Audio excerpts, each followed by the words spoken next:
Ele comentou: Álvaro Rodrigues usou o argumento em um dos seus vídeos que os mitos se desenvolvem muito tempo depois do fato histórico em si, justamente por causa das testemunhas oculares. Elas poderiam refutar o mito lenda que foi criado. Pode comentar. E tem um autor que ele estuda, né, o contexto romano, né, o mundo romano, o mundo cristão ali, ambientado ali nos primeiros séculos. O nome dele é Henry Wright, eu acho que é mais ou menos assim. Ele é um autor especialista, né, em história romana, em direito romano, no mundo do Novo Testamento. Eu fiz um vídeo sobre isso aí, o rapaz está com razão. E eu citei esse autor. E ele estudou muito, né, profundamente o desenvolvimento das lendas no mundo antigo. E ele percebe que é uma tendência quase que natural das lendas se desenvolverem em um espaço de tempo longo em relação aos fatos, né? Ou seja, justamente por conta das testemunhas oculares. Ou seja, vamos supor, tem um acontecimento aqui agora, no presente, né? Aí, daqui uns meses, as pessoas vão criar uma lenda e escrever como se fosse verdade sobre esses fatos. É muito improvável, porque tem muita gente que iria desmentir isso. Olha, eu estava lá e não vi nada disso. Eu presenciei o evento e não vi nada do que vocês estão falando. É tudo conversa para boi dormir. Então, o que é que acontece na visão do autor? As lendas, elas têm um tipo de comportamento no seguinte sentido, de se desenvolver muito tempo depois que os fatos ocorreram, tá certo? Justamente por conta das testemunhas oculares que estão ali presentes, que podem, obviamente, desmascarar aquilo, sejam as testemunhas hostis ou não, certo? Principalmente as hostis, né? Que a gente sabe que tem, sempre teve em relação ao cristianismo, as testemunhas hostis. Então, elas poderiam rapidamente desmascarar aquilo ali e o cristianismo iria, obviamente, cair por terra sem maiores dificuldades. Então, tem esse autor aí que estuda sobre essas questões. Eu falei melhor no vídeo, enfim, aqui é apenas um resumo. E qual o mito antigo que surgiu tão, assim, concomitantemente, na mesma época, na mesma geração, do suposto personagem histórico que nunca existiu, que estavam inventando, né? Eu não conheço nenhum. Se você vai ver os mitos gregos, romanos, todos esses mitos aí, eles vão falar ou de deuses que estão no além e tal, em lugar em um monte inacessível. Assim. Oi? E é um tempo muito curto, né? Exato, é um monte inacessível, inalcançável. Alguns deles vão falar de, por exemplo, deuses que tiveram relações com humanas, mas eles vão falar de uma época muito do passado, séculos, milênios atrás, não de algo que teria acontecido naquela época, que todo mundo viu, que todo mundo teria participado, né? Teria presenciado, testemunhas oculares. Oi? E deixa eu completar, né? Porque esse autor que eu citei, o Henry Wright, ele não é cristão, tá? Eu tô falando, ele não tá fazendo defesa de cristianismo aqui, não. Ele apenas fez o estudo dele e chegou a essa conclusão, né? O comportamento natural, uma tendência natural das lendas se desenvolverem, né, em um tempo maior em relação aos fatos, justamente por conta das testemunhas oculares, enfim, de uma série de outras razões que ele expõe na sua obra. Não vou me lembrar aqui agora. E assim, se eles fossem, vamos imaginar que os romanos quisessem inventar um conto da carochinha lá para, sei lá, qualquer razão, seria para fazer uma sátira, para falar, para apaziguar os judeus, para vangloriar o Roma, não importa, cada um deles tem uma desculpa diferente, mas não importa. Se eles vão inventar uma história da cabeça deles, por que eles inventariam de um personagem que teria existido historicamente há tão pouco tempo? Né? Tipo, questão de 4 décadas atrás, um monte de gente já estaria viva naquela época para desmascarar a fraude. Cara, seria uma burrice incomensurável, né? Óbvio que eles iriam inventar o personagem que teria existido séculos e séculos, talvez milênios antes, aí ficaria muito mais fácil, né? Fala. E outra coisa, o judaísmo era uma religião bastante exclusivista até certo ponto, né? A adoração só a Deus, né?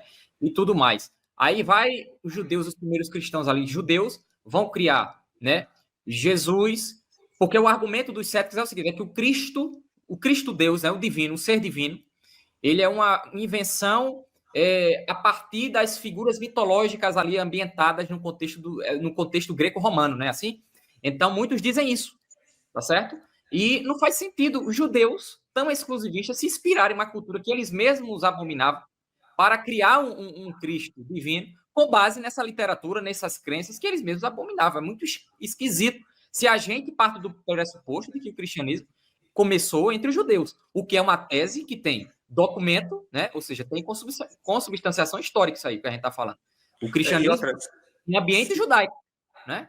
Sim. E se o cristianismo fosse uma propaganda, né, apenas, por que eles iam colocar, por exemplo, as mulheres como sendo as testemunhas, as primeiras testemunhas da ressurreição de Jesus? Sim, ainda tem isso. Que não era, o testemunho de mulher não era nem aceito no tribunal, né? Então, Fala. Pode falar, desculpa, eu estou te Não, interrompendo toda hora. é que assim, é uma extrema burrice, né? Ou seja, eu vou inventar o cristianismo, vou querer convencer as pessoas de que esse Jesus aí ressuscitou mesmo e tudo mais.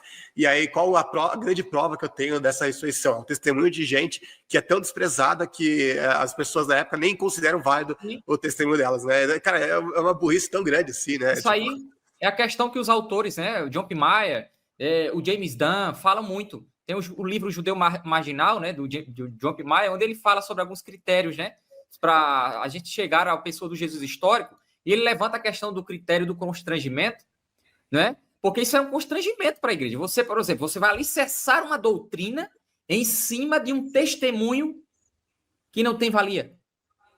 Você está entendendo? Ou seja, você vai criar uma doutrina que é central para o cristianismo, que é a doutrina da ressurreição, e vai colocar as mulheres como a principal testemunha desse evento magnífico para os cristãos.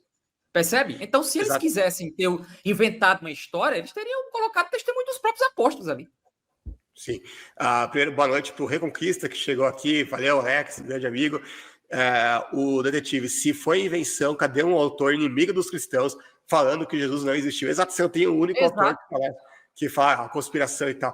Embora eles usem errado quem que eles usam? O Miranda adora usar Justino para falar que Jesus é um mito. Você fez um vídeo sobre isso também, né, Álvaro? Sim. Trifão ali, o diálogo de Trifão ali não tem nada a ver com a questão da historicidade de Jesus. O cara distorce o documento do início ao fim. O diálogo ali se passa em termos de messianidade, cara. De um lado tem o judeu Trifão, que vai defender que Jesus não é o Messias. Simples. E do outro lado, né, Justino, ele vai dizer o contrário, que Jesus é o Messias, já que ele era um cristão. O debate é sobre isso.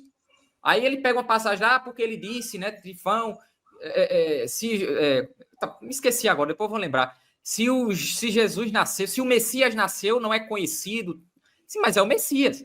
Para o Trifão, Jesus não é o Messias. Para Trifão, o Messias ainda não havia nascido de fato. Você tá entendendo? É curioso, Álvaro, que se você for ler as obras dos inimigos dos cristãos, nenhum deles nega a historicidade de Jesus. Por exemplo, na obra de Origens contra Celso desce a lenha dos cristãos para um monte de coisa. Em momento nenhum ele fala que o cristianismo é uma religião, que Jesus nunca existiu, foi fabricado pelos romanos ou por sei lá quem. O Trifão não fala isso. Você tem vários autores pagãos ali dos primeiros séculos que descem ali do cristianismo e nenhum deles afirma que coloca sequer em xeque a historicidade de Jesus. Até ele sabia que Jesus existiu, mas claro, eles não aceitavam que ele fosse Deus, que ele ressuscitou dos mortos, etc. Celso... Oi? Pode falar. Celso, e você vê que Celso atacou o cristianismo em todas as frentes, né? Eu digo isso sempre no meu canal. Atacou a doutrina do nascimento virginal, né? Dizendo lá que Maria tinha tido relacionamento com um soldado romano chamado Pantera, e de que tinha gerado ali Jesus. Ou seja, seria muito mais fácil para ele. Seria muito mais fácil para ele argumentar falando que os romanos inventaram essa historinha aí do que falar que inventar uma calúnia como essa, né, do relacionamento de Maria. Ele atacou a origem pobre de Jesus. Você está entendendo? Tudo. Sim. Atacou o cristianismo em todas as frentes que você possa imaginar, mas nunca colocou em xeque a historicidade de Jesus. Aliás, Álvaro, por que alguém iria criar um personagem, vamos supor, um personagem que você quer que as pessoas adorem, idolatrem, acreditem nele? Por que você vai criar um personagem que era pobre, que não tinha onde reclinar a cabeça, que ele falou, que morreu, ele zoou, que na cruz mesmo falou, Deus meu, por que me desamparaste? Ou seja, alguém que foi desprezado por várias pessoas ali, os próprios discípulos não entendiam direito o que ele falava, demonstravam ceticismo, incredulidade em algumas ocasiões, a multidão virava as costas, abandonava ele. Quer dizer, por que você vai criar um mito desses, né? É uma loucura, né? E a mensagem do evangelho, a mensagem cristã, você vê do início ao fim Jesus lá com aquela preocupação com os pobres, né? Com os desfavorecidos. Isso tem nada a ver com socialismo, né? Obviamente. Socialistas distorcem isso aí. Agora, você vê no evangelho essa mensagem voltada para os menos favorecidos, aqueles humildes, os pobres, os quebrantados. Como é que isso faz sentido dentro de uma perspectiva de que o evangelho seria uma propaganda elitista para controlar as massas? Inclusive, a mensagem do cristianismo é uma mensagem de abnegação, né? Jesus falou, quem quiser me seguir, Sim. tome a sua cruz e siga-me. Paulo vai ser extremamente moralista nos seus escritos contra o pecado, ou seja, você quer convencer pessoas que eram praticantes de moralidade, que nas religiões pagãs elas eram largamente, claro, não todas, né, mas a grande maioria, elas eram condescendentes em relação ao pecado, não eram meio frouxas essas questões morais. Os próprios deuses que eles adoravam, Zeus e tudo mais, extremamente morais, praticavam tudo que é tipo de moralidade sexual. Muitos deles tinham, inclusive, templos com prostituição cultural e tudo mais, a olho nu aí, né? E, enfim, aí você vai criar uma religião que coloca freio nas pessoas, que falam, tudo isso, sabe, tudo isso que você gosta de fazer, que você tem prazer nessas coisas, então, isso tudo é errado, você não pode fazer, se você fizer isso, você não vai herdar o reino de Deus, ou seja, fazer que as pessoas abandonem a vida de pecado delas, né? Ou seja, coisa extremamente difícil das pessoas aceitarem, uma mensagem dura, né? Uma mensagem difícil de aceitar, sendo que se eles estivessem falando apenas para uma máquina de propaganda, o objetivo seu é fazer que o máximo número de pessoas aceite essa mensagem. Então você vai inventar um tipo de cristianismo que seria uma mensagem fácil de se aceitar, né? Tipo, viva como você quiser, Deus te aceita como você é, que nem a mensagem que muitos pastores têm hoje em dia, inclusive, né? Então, assim, passa a mão no pecado, né? Não tem problema, viva como você quiser, né? Então, enfim, iria ser esse tipo de mensagem que a gente veria, mas é exatamente o contrário, né? É uma mensagem que você não iria inventar se você estivesse criando um factoide, criando uma fábula, né? Com o objetivo de convencer o maior número de pessoas disso, né? Então, tudo aquilo que está nos evangelhos é o oposto àquilo que a gente deveria imaginar e esperar de uma obra que as pessoas estivessem inventando, né? De uma fantasia. Principalmente, né, para mim, a questão mais importante é essa questão, né, do porquê que eles iriam inventar o personagem histórico, e não apenas Jesus, mas os discípulos, as igrejas que eles fundaram e tudo mais, que teria acontecido há tão pouco tempo atrás. Sendo que qualquer um poderia desmascarar essa fraude, né? Sendo que eles poderiam muito bem simplesmente falar, existia um Jesus há 3.000 anos atrás. E aí, sei lá, as pessoas, né, ele foi esquecido naquela época e tal, mas nós estamos restaurando a mensagem desse Jesus. Não seria falseável, as pessoas não poderiam desmascarar a mensagem de um cristianismo desses. Né? Então, uma mentira como essa poderia se passar como verdade. Agora, como é que a mentira vai se passar como verdade, sendo que teria acontecido tão pouco tempo depois do acontecimento histórico, né? Cara, é uma loucura. Aí vai ter outros... Pode falar. Não, vá, conclua esse raciocínio. Que assim, vai ter outros que vão falar que, beleza, eu não acredito na teoria flaviana, mas eu acredito em outros que falam assim, eu acredito que Paulo escreveu realmente na década de 40, na década de 50 e tudo mais, mas eu não acredito no Jesus histórico, porque não tem evidências e tudo mais, né?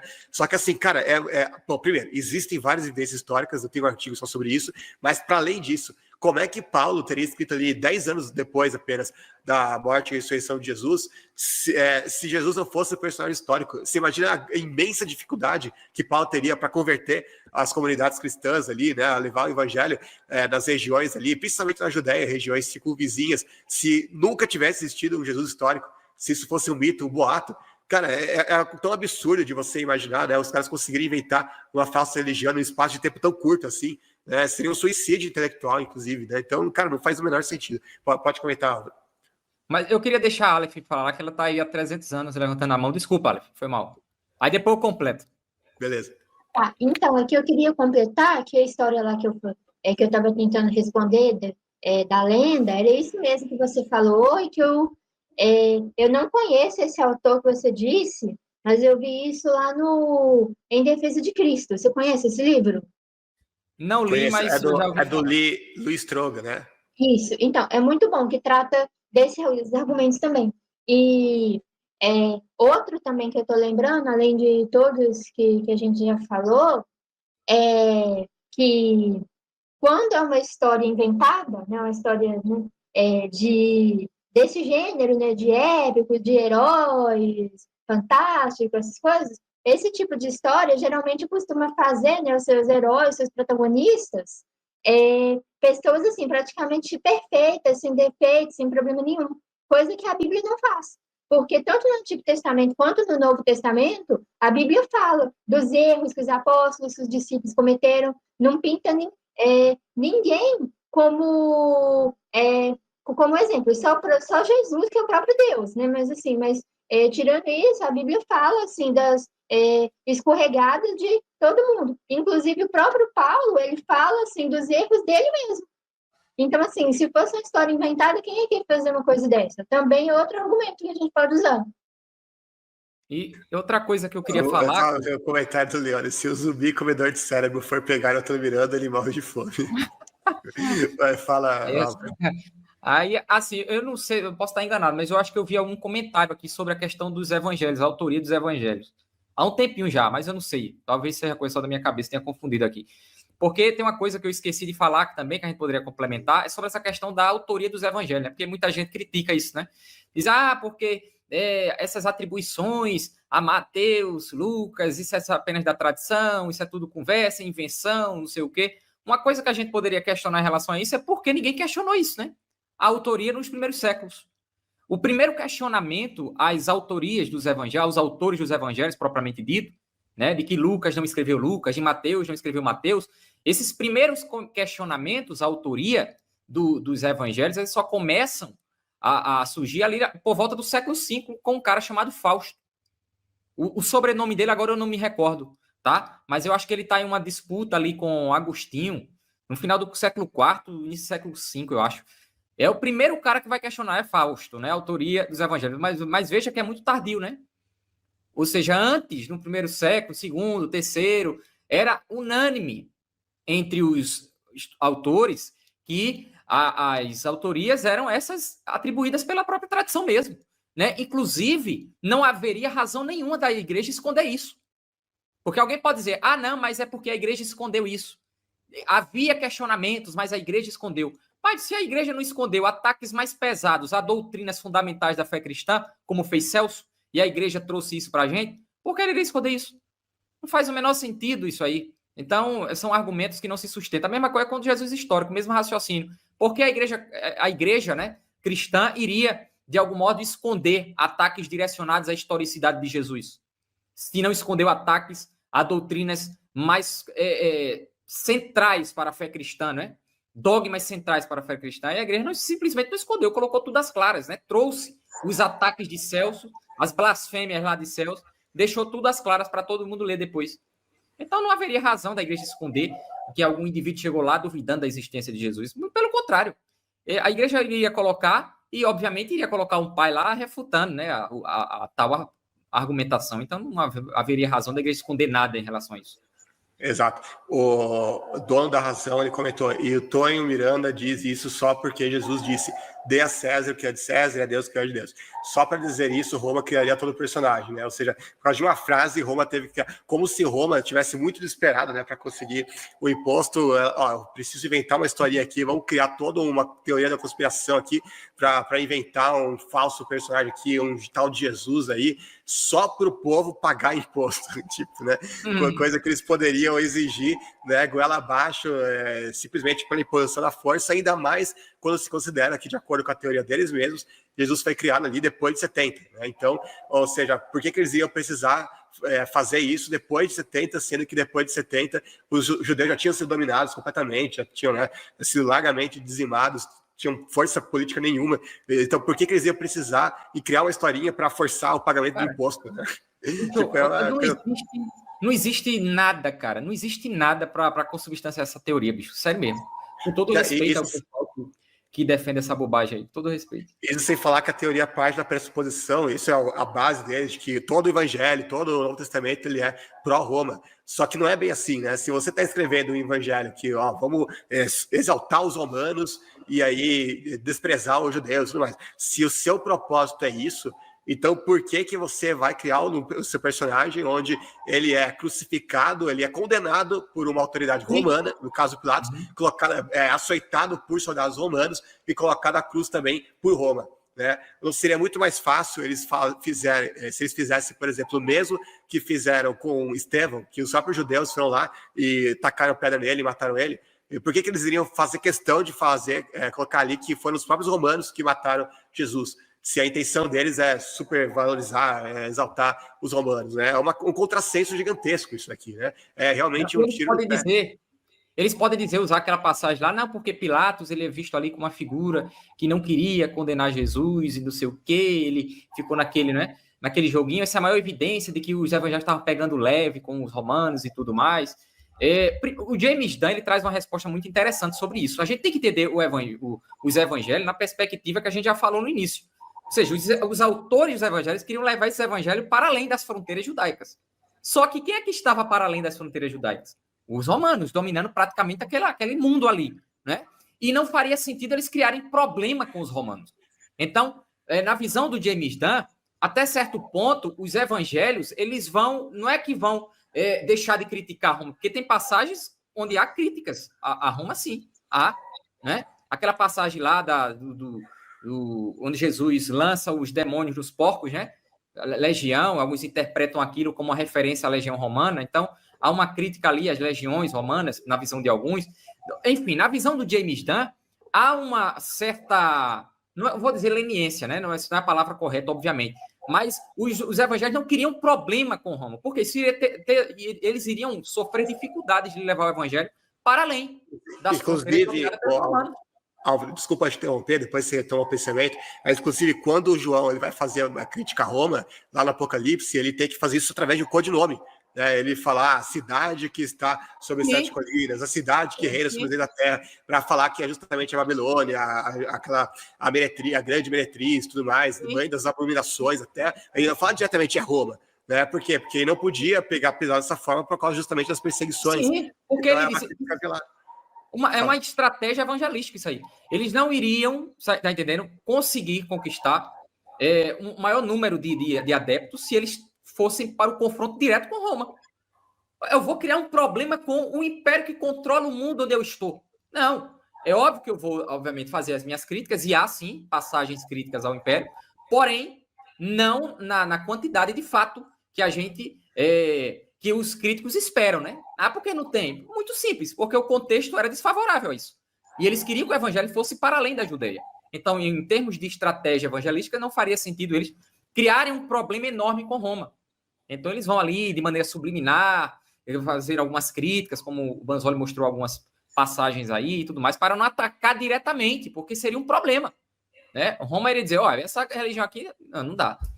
Então... e eles poderiam falar, mas os evangelhos pegaram leve com Pilatos. Tá, mas se é tudo inventado, eles poderiam exaltar Pilatos, mas aí, eles poderiam fazer, por exemplo, que os romanos nem mataram o Jesus, né, nem mataram o personagem Jesus, e pelo contrário, tentaram impedir isso, né? E aí os judeus que fizeram a matança, eles poderiam, estava na caneta deles, exato, vocês estão inventando uma história do nada e não tem nenhum fundo histórico com base no que teria acontecido para eles mudarem alguma coisa, então eles poderiam fazer o que eles quisessem, né?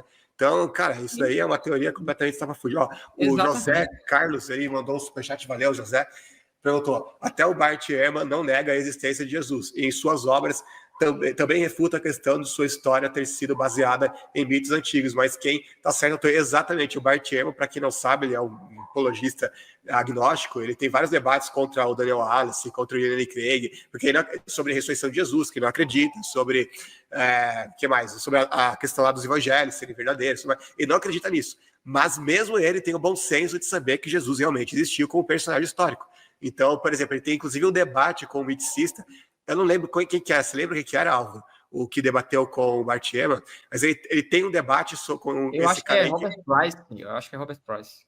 E ele debate com esse tema, e ele prova lá nesse debate que Jesus realmente existiu. Mas é aquilo que a gente já comentou aqui, eles próprios reconhecem isso. A teoria deles não tem nenhum amparo acadêmico. A academia inteira, mesmo os ateus, mesmo os críticos mais ferozes da Bíblia, mesmo os liberais, mesmo aquela gente lá que adora criticar tudo da Bíblia, tudo, até eles reconhecem que existiu um Jesus histórico realmente. É claro que eles não vão acreditar no Jesus da Bíblia, especificamente, que fazia milagres, que ressuscitou dos mortos, porque eles não acreditam em Deus. Então, eles não vão acreditar em intervenções miraculosas, no elemento sobrenatural. Então, eles vão acreditar em Jesus, mas tirando o elemento sobrenatural. Aí fica um Jesus que era apenas alguém que pregava, tipo um revolucionário, alguém que levava uma mensagem, um professor de fé e moral, essas coisas, né? Mas mesmo eles não negam que existiu Jesus, porque, repito, a dificuldade que você teria para falar que eles inventaram Jesus, inventaram o cristianismo, inventaram os apóstolos, igrejas cristãs, os próprios cristãos ali, durante décadas que já existiam antes de 70, e vai falar que eles inventaram tudo isso. Falsificaram tudo que é tipo de documento aí, que nem o de Tácito, né, que fala de Nero perseguir os cristãos antes de 70, tudo falsificação, né, falsificaram José também, inclusive José tem uma outra citação que fala de Tiago, irmão de Jesus, chamado Cristo. Quero ver contar um outro personagem histórico que também fosse chamado Tiago, que também fosse irmão de Jesus, que também era chamado Cristo, né? Nessa mesma época especificamente, né?